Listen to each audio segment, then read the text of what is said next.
welcome back to Caitlin's Corner for my reading routine. If you're new or didn't already know, I actually didn't start on YouTube as Caitlin's Corner. I started as the YA Bookworm blogger. That is my booktube channel where I read books, I reviewed books, I hauled books, I worked with publishers in Toronto and around the world and with authors to promote books. How many times have I said books in this one sentence? Who knows? I've always had such a passion for novels and literature, and that was my outlet for expressing that passion and finding other people on the internet that were just as book obsessed as me. My point in telling you all this is because on that channel, the YA Bookworm blogger, I don't know what I did with my hands there, but I had started a series called My Reading Routine. And I realized the other day that it's been 2+ years since I did my last reading routine, she said questionably. And since then, my reading routine has changed quite drastically because I've really expanded the types of books that I now read. I used to just read exclusive YA young adult fiction, and as we are going to get into today's video, that is no longer the case. Needless to say, I am thrilled to be bringing this video to Caitlin's Corner. So with that all being said, let's dive in. Usually towards the beginning of my day, I like to attack my nonfiction books. Nonfiction was definitely a genre in high school that I hissed at like a vampire to garlic. You know, I was a preteen, teen, so nonfiction, educating yourself just seemed like a snooze fest to me. And now it is probably the genre that gets me most excited. In the morning, I usually will make my breakfast and brew some coffee because that is like the most necessary beverage in my life.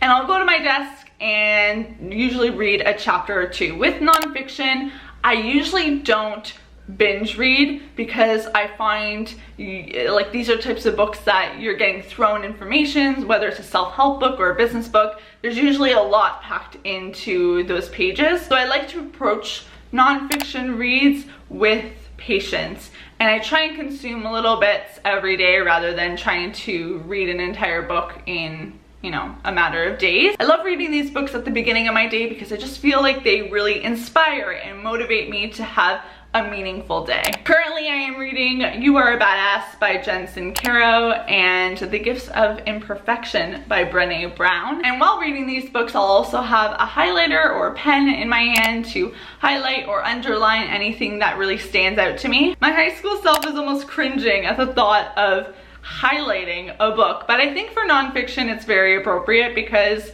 these are types of books that you are probably going to want to revisit, so why not revisit passages that are especially meaningful to you. For this reason, I usually do like to buy these types of books in physical form. Why did I do that when I said physical form?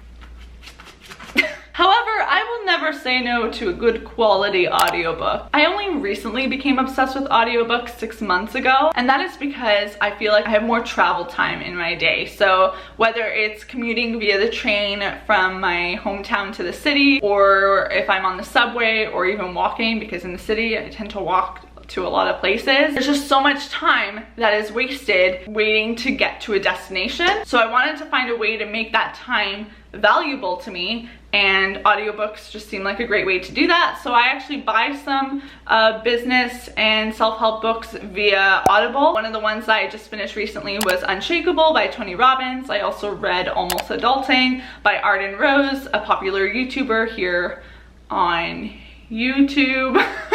Kind of self-explanatory. I just read her book as well, or I read it about a month ago. Currently, I'm reading Linchpin, and I'm also going to start Awaken the Giant Within by Tony Robbins as well. If I'm going for a walk, I'll just pop in my headphones and have the book playing while I'm walking. I've also started playing audiobooks on my laptop while I'm cooking because, again, that's time that I'm usually just focusing on cooking, but if I can add an element of inspiration to that process, then even better. Also, as a little side note, there will be links to all of the books that I mentioned in today's video down in that description box below. When it comes time to doing reading for the purposes of entertainment, which is my fiction books, I usually read them right before bed, especially during the school year. That's usually the only time that I really have to read something for leisure. So I make it a priority to go to bed a little bit earlier so that I do have that time to read. And I love it because I can just get lost in a new world, and it's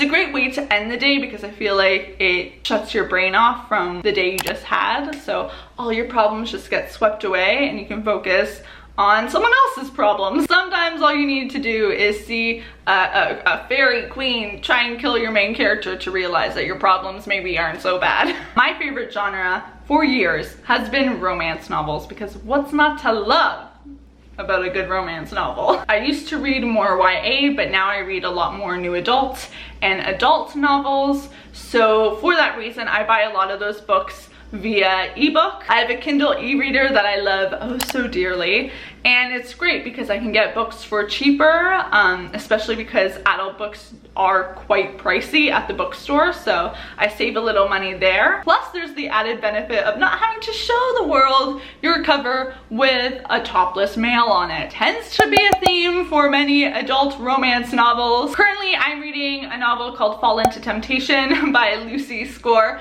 I'm really loving it. It's the second book in the series, and it's set in a small town where everybody knows everyone's business, which adds a level of comedy to the whole storyline. I am quite a fan. And that pretty much covers the reading portion. I also like to keep track of what I'm reading and what I want to read in my bullet journal, and I've shown in many videos different spreads regarding like showing different layouts on how I set those pages up. I also use Goodreads and Amazon a lot to just find book recommendations, especially for fiction. For nonfiction, I just go to the bookstore and see what calls out to me. I think with self-help books especially, it's really good to find a book that when you read the synopsis of it, it feels like something you're excited to dive into. For me, that book buying process can sometimes be a little therapeutic, because I'll even be surprised sometimes by certain books I picked up because the theme isn't something that I was, you know, necessarily looking for. But because I have it in my hand, it's kind of like a red flag to my brain